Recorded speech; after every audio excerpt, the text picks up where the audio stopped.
In the late 1930s, inside a quiet workshop filled with humming equipment and the faint smell of ozone, a technician noticed something that should not have been possible.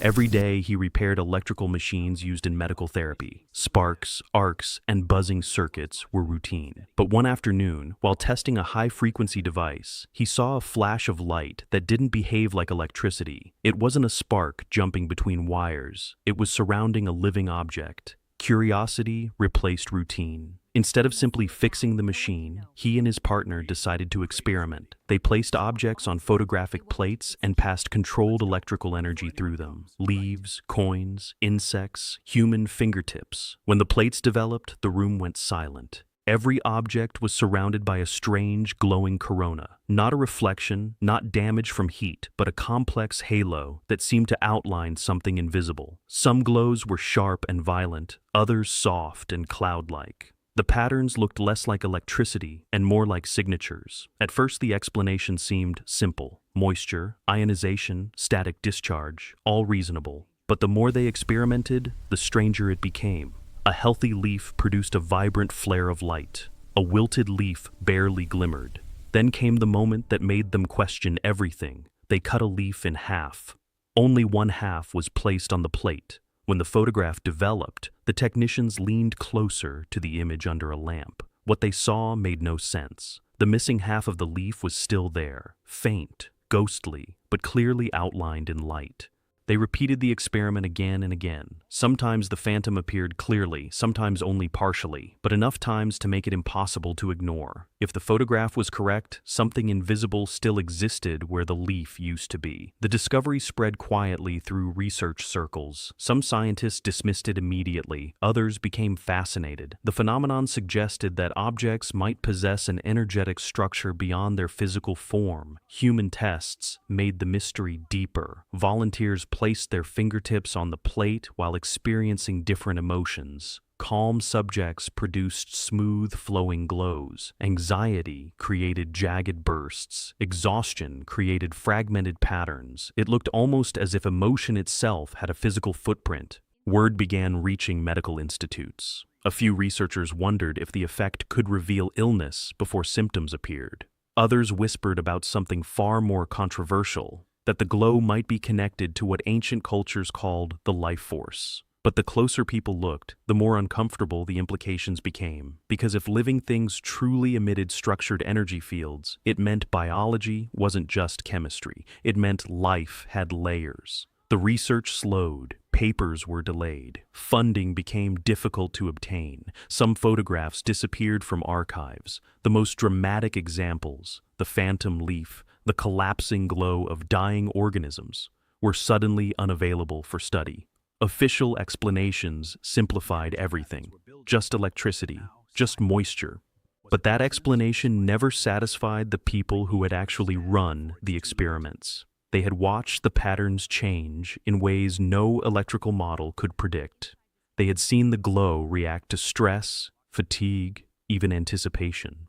One researcher later wrote in his private notes that the phenomenon behaved less like a physical effect and more like a response, as if something was aware it was being observed. Decades later, improved digital cameras attempted to replicate the work. The results looked similar, but never quite identical. The patterns were weaker, less structured, almost diluted. It raised a troubling possibility. What if the original equipment had accidentally tuned into something we still don't understand? Because the strangest part of the entire story was not the photographs themselves, it was the timing. In several documented cases, the glow around a living subject began fading before the organism actually died, seconds earlier, as if whatever produced the light knew something the body didn't yet. Some researchers interpreted it as simple biological shutdown. Others thought the energy field was responding to internal changes in the nervous system. But a few came to a far stranger conclusion. Maybe the body doesn't generate the field at all. Maybe it only hosts it. And if that were true, the glow captured in those photographs wasn't just electricity interacting with matter. It was the edge of something leaving. At the end of the 19th century, electricity still felt like magic. Laboratories crackled with energy. Coils spat blue lightning, and inventors believed they were standing on the edge of a completely new understanding of reality. Among them was a man who was already famous for turning impossible ideas into working machines. But one of his strangest experiments was never meant for the public. Hidden in the corner of a cluttered workshop filled with copper coils and humming generators stood an unusual device. It didn't resemble a telescope or a camera. It looked more like a mechanical sculpture. Spirals of metal plates, crystals mounted in delicate frames, wires feeding into oscillating electrical fields. The inventor called it a resonance instrument. Privately, he used another name. He believed that every object in the universe vibrated at its own frequency. That idea alone wasn't controversial, but his theory went much further. According to him, thought itself might also produce vibrations, subtle patterns that existed just outside the range of ordinary detection. If those patterns existed, they could theoretically be isolated, not read like words, but detected. His device was designed to do exactly that. It created a controlled electromagnetic environment and then filtered the surrounding frequencies the way a radio tuner isolates a signal from static. At first, nothing unusual happened. Hours passed with only the low hum of machinery and the occasional flicker of electrical arcs across the room. Assistants recorded numbers, adjusted dials, and waited. Then something strange occurred. As the machine passed through a narrow resonance band, the air inside the apparatus appeared to shimmer slightly. Not visibly at first, more like the way heat bends light above pavement on a hot day. The inventor leaned closer. The instruments were showing a fluctuation that shouldn't have been there. No external power spike, no interference, just a localized distortion inside the field of the machine. And then, for a brief moment, something appeared. It wasn't solid. It wasn't light. It was more like a blur, moving against the background of reality itself. A pulsing distortion hovering in the center of the apparatus before fading away as the resonance shifted. The assistants insisted it had to be a visual illusion, electrical fatigue, eye strain, but the inventor wasn't convinced. He adjusted the machine again. The anomaly returned. This time, the instruments reacted violently. Oscillations that didn't match any known electromagnetic pattern surged through the system. The room temperature dropped slightly, and several nearby metal tools rattled on a table without being touched. The distortion pulsed again, then vanished. That night, the inventor wrote a note in his personal journal that was never meant to be published. In it, he described the event not as a malfunction, but as a brief contact with something operating at a different vibrational layer of reality. Not another place, another frequency. The idea sounded absurd even to him, yet the measurements suggested the disturbance had structure. Something had interacted with the field, even if only for a fraction of a second. The following day, the experiment was repeated, but the result was different. Before the machine could reach the same resonance band, the inventor suddenly became overwhelmed by a crushing sensation of pressure in his head. Witnesses later described him gripping the edge of a table as if the room had begun spinning. The machine was shut down immediately. When the readings were reviewed, something even stranger appeared in the data. Just before the shutdown, the instruments had registered a faint oscillation that did not originate from the device. It came from the center of the room, exactly where the distortion had appeared the night before.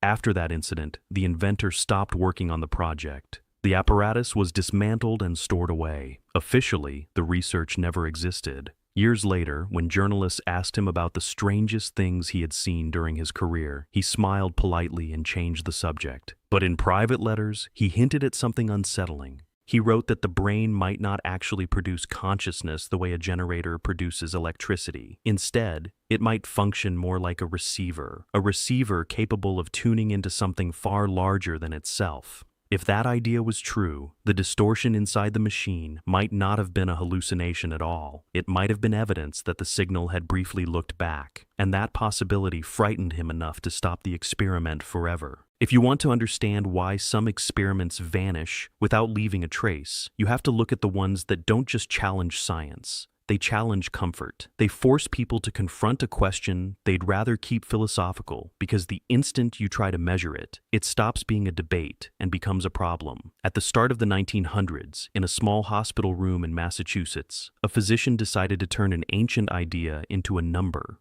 Not a belief, not a prayer, a number. He built a heavy-duty scale strong enough to hold a bed, but sensitive enough to detect changes smaller than a coin. It wasn't a symbolic device. It was industrial hardware modified for precision. Levers adjusted, calibration weights tested again and again, the platform stabilized to reduce vibration. His reasoning was blunt. If something leaves the body at the moment of death, and that something is real, then it may have physical properties, maybe even mass.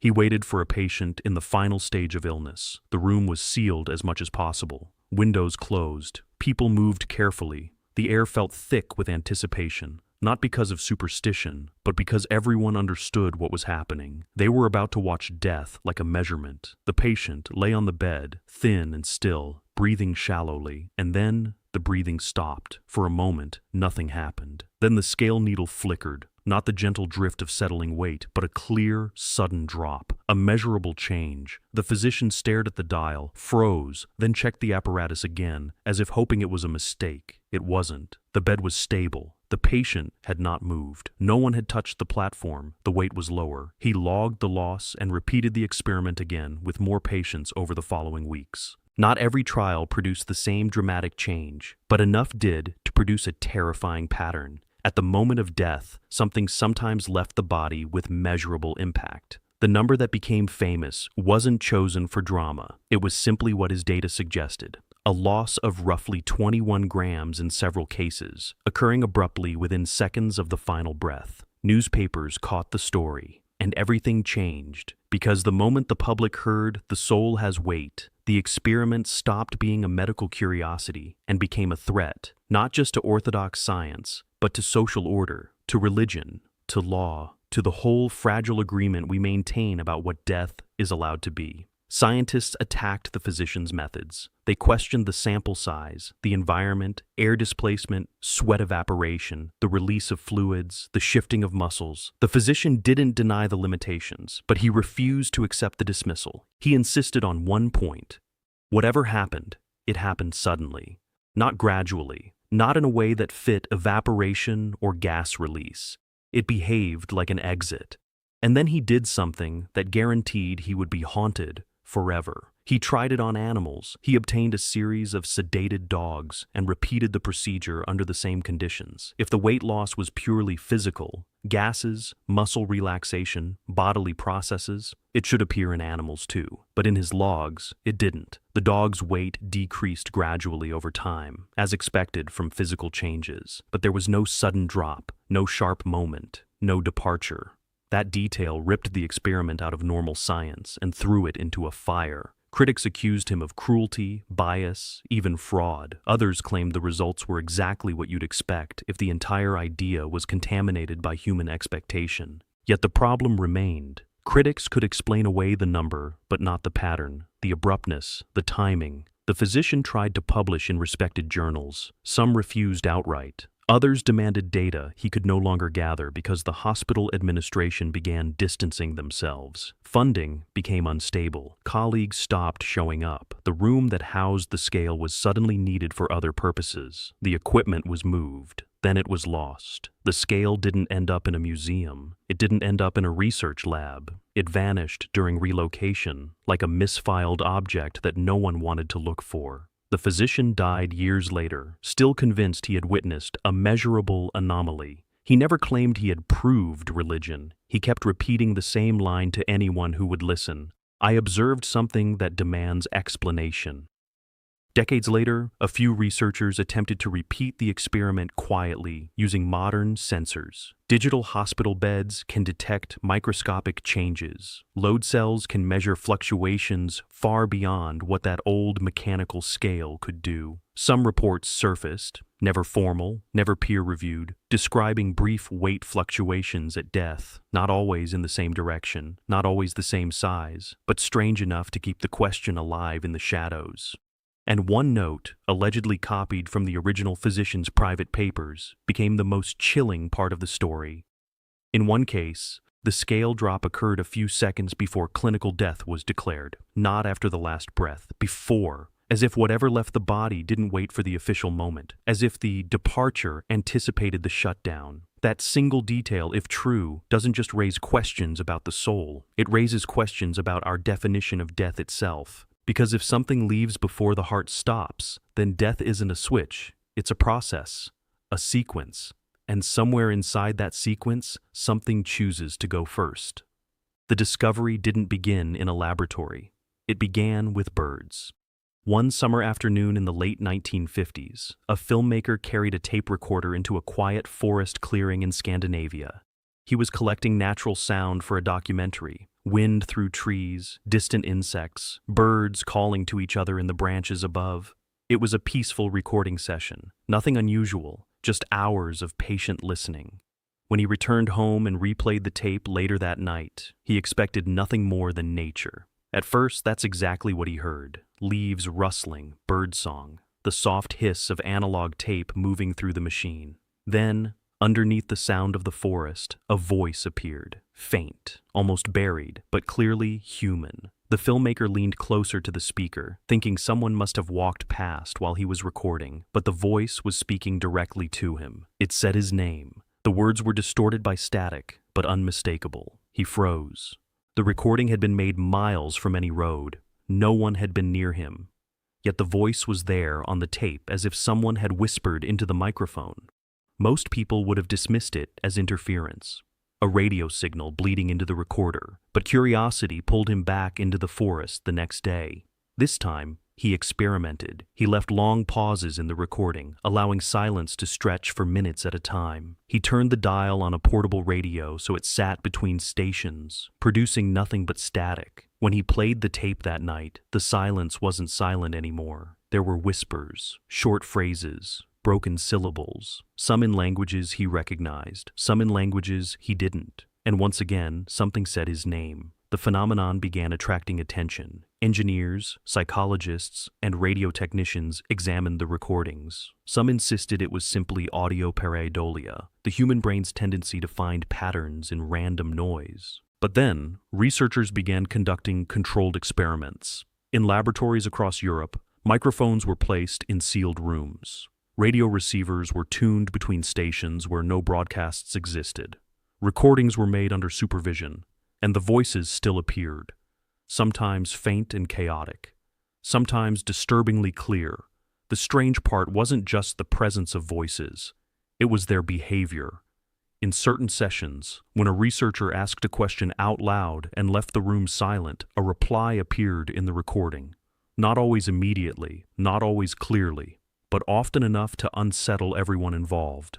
One session produced a response in a language the experimenters did not speak. When translated later, it matched the question almost perfectly. Another experiment recorded what sounded like laughter, soft, distant, but undeniably human. As more people joined the investigation, the phenomenon gained a name: electronic voice phenomena, EVP. And the more they studied it, the stranger the pattern became. The voices almost always appeared in analog equipment: reel-to-reel tape recorders, tube radios, imperfect systems full of noise and distortion. But when modern digital recorders were used, the voices nearly vanished. Engineers eventually realized why. Digital systems clean audio, they remove static, they filter irregular signals. The very chaos that analog machines produce was exactly where the voices seemed to hide. It was as if something needed the imperfections, like a signal riding the turbulence. During one demonstration in Italy, researchers invited journalists and skeptics to observe an experiment. A modified radio receiver was placed on a table and tuned between stations.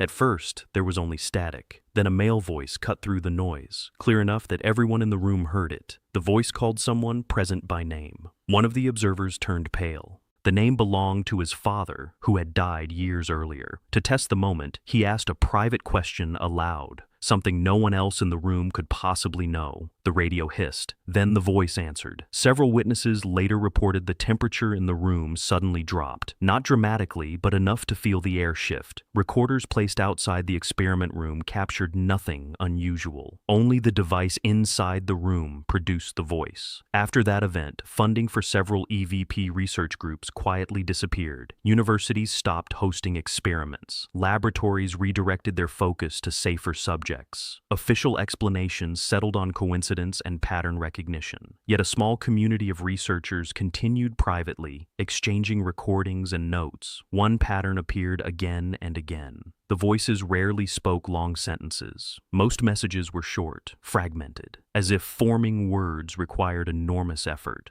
And occasionally, buried in hours of static, a phrase appeared that made even the most skeptical listeners uneasy, because sometimes the voices didn't sound confused. They sounded aware of the equipment, aware of the researchers. In one widely circulated recording, after several minutes of silence, a faint whisper emerged from the static. "We hear you." The voice paused, then added something even stranger. "But you are far away." In the early 2000s, in a research facility far from universities and public attention, a group of physicists began testing an idea that most scientists considered too risky to pursue. Not dangerous in the explosive sense, dangerous in the conceptual sense. The team believed reality might not be as sealed as it appears. Modern physics had already suggested that the universe may contain additional dimensions folded tightly beyond our perception. Mathematical models described them elegantly, but mathematics alone wasn't enough for this group. They wanted to see if those layers could be disturbed. The machine they built didn't resemble anything familiar. It stood in the center of a reinforced chamber, a lattice of rotating rings and magnetic coils surrounding a hollow sphere suspended in mid-structure. When powered down, it looked inert, almost sculptural. When active, it hummed like a living organism. The principle behind the device was resonance. Instead of generating one electromagnetic field, the machine produced several at once, each oscillating at slightly different frequencies. When those waves overlapped, they created patterns of interference. Normally, interference just produces predictable ripples, but at extreme precision, those ripples can behave unpredictably.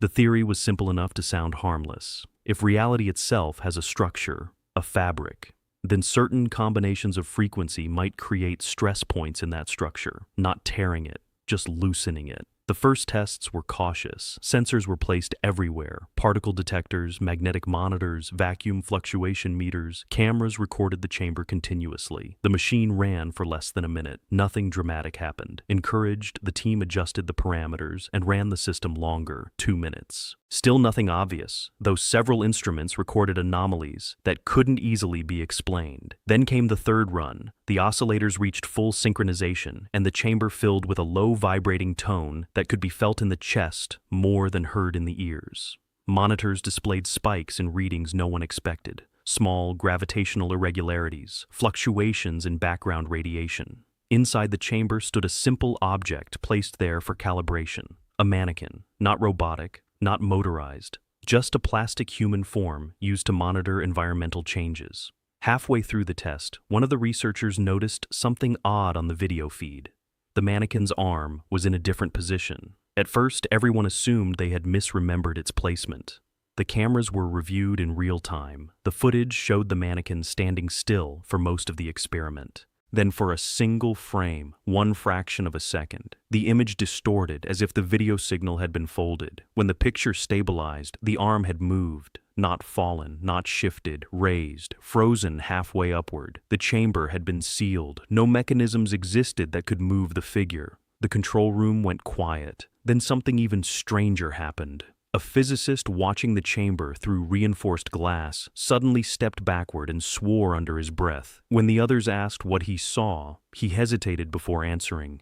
He said the reflection in the glass had blinked, but he hadn't. The machine was shut down immediately. Data analysis in the following hours revealed irregularities that made little sense. Some measurements suggested tiny fluctuations in space itself, distances shifting by microscopic amounts and snapping back. The team initially blamed sensor errors, but when they checked the physical room, they found something else. A hairline fracture had appeared in the concrete wall behind the machine, not cracked outward like stress damage, bent, as if the surface had briefly flexed and then hardened again, Over the next few days, the problems multiplied. One engineer reported losing an entire afternoon of memory. Others insisted that events had occurred which security logs showed never happened. Objects in the lab appeared in different positions overnight with no footage showing movement. One researcher described the most disturbing moment of all. During the experiment, she experienced what she later called double perception. For several seconds, she could see the control room and another place at the same time. A corridor made of metal panels leading into a vast chamber. Inside that chamber was a machine identical to theirs. Except in that version, the machine was active. Light moved through it like flowing liquid, and around it stood figures she could not clearly see. Then the sensation ended, and she was back in her chair staring at the monitors. Within a week, the project stopped. Officially, the facility cited structural instability caused by magnetic interference. The machine was dismantled. The building itself was demolished months later. No papers were published. No public record acknowledged the project had ever existed. Yet fragments of the design later surfaced in private archives. Physicists who studied the schematics noticed something unsettling about the frequency combinations used in the device. They aligned closely with theoretical vibrational patterns proposed in advanced models of hidden dimensions. In other words, if the machine functioned the way its designers intended, it might not have opened a doorway. It might have briefly overlapped two realities, not long enough for travel, but long enough for something to notice, and perhaps long enough for something on the other side to notice us back.